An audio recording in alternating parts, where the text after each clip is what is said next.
What is up, YouTube? Welcome back to my channel. So, Dracula season 1 on Netflix. Um, I thoroughly wanted to watch it. I watched it, I finished it last night, not knowing it's only 3 damn episodes. But the episodes can be anywhere from 2 hours to an hour and a half to an hour and 20 minutes. So it's basically like you're watching 3 movies in one. So that's equivalent to about 5 or 6 episodes for season 1. And initially, episode 1 I loved because it gave you that Bram Stoker's 1992 Keanu Reeves, Winona Ryder, Gary Oldman, Dracula.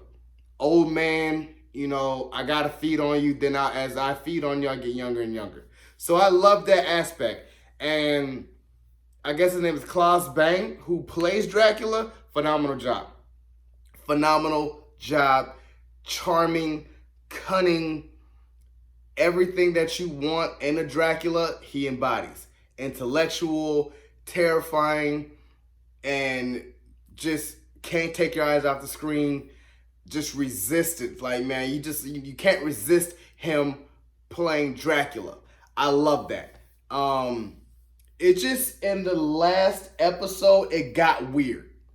It got so weird where I'm just like, what the fuck is this? Like, it's not tying into the first 2 episodes. It's a lot of questions unanswered. It made me mad in that sense. You know what I'm saying? Because first you're getting Jonathan Harker. You could tell he's a ghoul. He's talking to these nuns, and he escaped from Dracula's castle, telling them the story of a vampire called Count Dracula.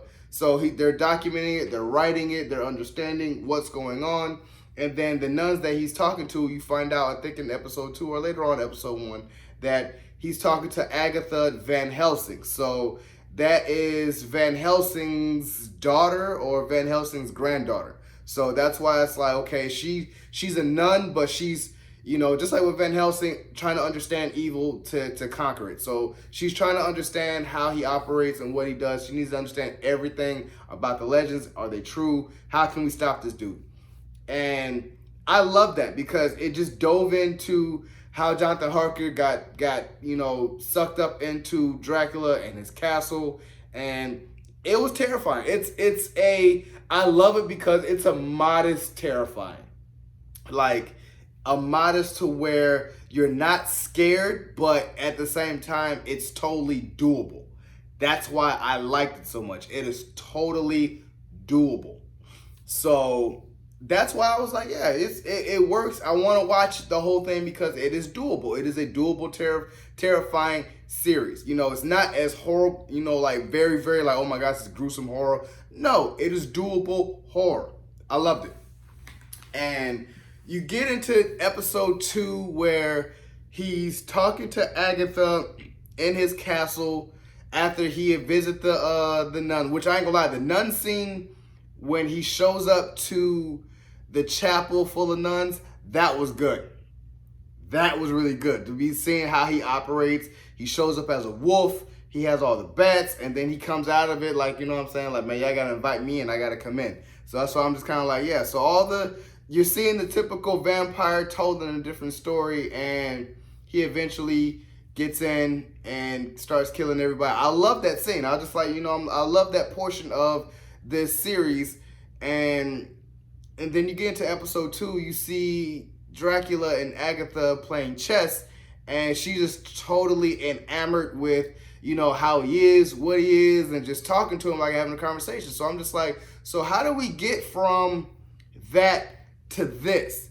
I must have missed something here and there, and then I go back and watch episode 1 again. I'm like, yeah, I still don't understand how the hell you got here. And then he tells a story of how he got to England, like on the boat. So primarily episode 2 is about the passage or the voyage of him killing all those people on the boat. And I'm just still telling myself, I'm like, how'd you get there? Then it later reveals that, yeah, the person that he's been feeding on was Agatha. And I still don't know how they got to the castle, because at the end of episode 2, it goes into, oh, she's going to blow up the boat. She blows up the boat and they're trying to go to England. So I'm just like, but his castle is in Romania and Transylvania. Something's not adding up. And then it goes into episode 3. Even at the end of episode 2, he finally, it's like it's only seconds for him that he gets out of the box underwater, washes up ashore, and then you see a helicopter and cars, and it's in modern times. So I'm just kind of like, wait, what? Like, what is going on? Episode 3 takes the strangest turn because he's now living in our society. He meets up with this black chick through, I guess, Jack Harker or Jack. He's a student at the John Harker Foundation, and turns out that Agatha is playing, I forgot her name, but it's like, she's like a long lost lineage granddaughter of Agatha Van Helsing, and she's been running this foundation trying to find Dracula for a long time. And it takes a weird turn, So all episode 3 is Dracula living in the present, and then, I'm gonna call the new Agatha. She has cancer, so she's trying to find a way to, do something with Dracula. And just at the end of the episode, she exposes like, hey, you're resistant to sunlight. You're resistant to sunlight, and then he feeds on her knowing that she has cancer. When he fed her on the first time, he threw up, and then he feeds on her. It's like, yeah, she's like, you're going to die. And he was like, yeah, I don't care, type of thing. I'm just kind of like, what? Like, it was so good to where the fact that episode 3 is kind of like, what the hell is going on? So many questions unanswered. And I seen Jonathan Harker die, then he came back, and I don't know if he died again. So many questions unanswered. So I'm just like, yeah, this was a mess. It was a mess. I was entertained with episode 1, and then it just went downhill from there. It was a mess. I give Dracula on Netflix season 1 a 5 out of 10. 5 because it was good initially, and then it just ran out of gas. Like, you didn't know what the hell was going on. It just went totally downhill. But I feel like if you can have an interesting plot and premise and stick to it for season 2, it could be good. Drag out the episodes longer, or have more episodes and shorten the episode time. Like, just shorten it to 59 minutes, have about 5 or 6 or 7 episodes, and flesh out the damn story. Don't be just throwing it here, and like, don't know what the hell's going on. So, 5 out of 10. Subscribe to my channel. Post a comment down below. Like the video. It's your boy, D Dyson. Peace.